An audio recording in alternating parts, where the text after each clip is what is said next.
ഹരേ കൃഷ്ണ. ജയ ശ്രീ രാധേ രാധേ. അമ്മേ ശരണം.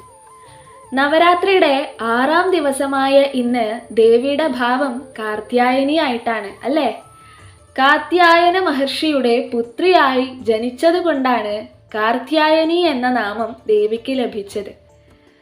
എന്താ ദേവിയെ നമ്മൾ പ്രാർത്ഥിക്കുന്നതിലൂടെ നമുക്ക് പ്രധാനമായിട്ടും എന്താണ് അനുഗ്രഹം ദേവി ചൊരിഞ്ഞു നൽകുക അറിയോ? ഇഷ്ടവരനെ പ്രാപ്തമാക്കാനും അതുപോലെ ഇപ്പൊ കല്യാണം കഴിയാത്ത സ്ത്രീകൾ ഉണ്ടെങ്കിൽ ദേവിയുടെ പൂജ കൊണ്ട് അവരുടെ കല്യാണം പെട്ടെന്ന് തന്നെ നടക്കാനും ഒക്കെ സാധ്യതയുണ്ട്, നടക്കുകയും ചെയ്യും. അതിനുള്ള എല്ലാവർക്കും അറിയാവുന്ന ദേവിയുടെ ഒരു മന്ത്രമുണ്ട്, അത് ഞാൻ അവസാനം പറഞ്ഞു തരാം.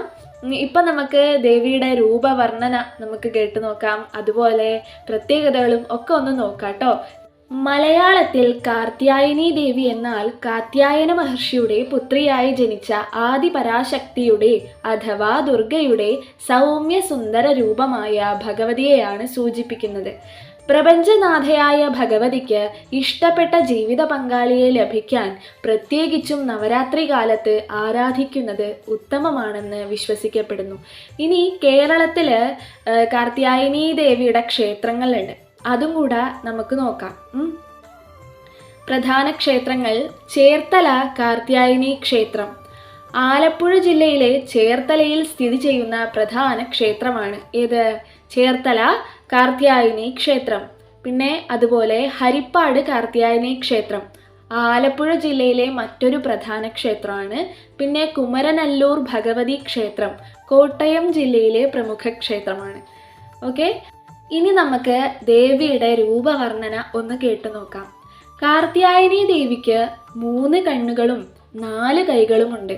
അവളുടെ ഒരു ഇടത് കൈയിൽ വാളും മറ്റൊന്നിൽ താമരയും പിടിച്ചിരിക്കുന്നു.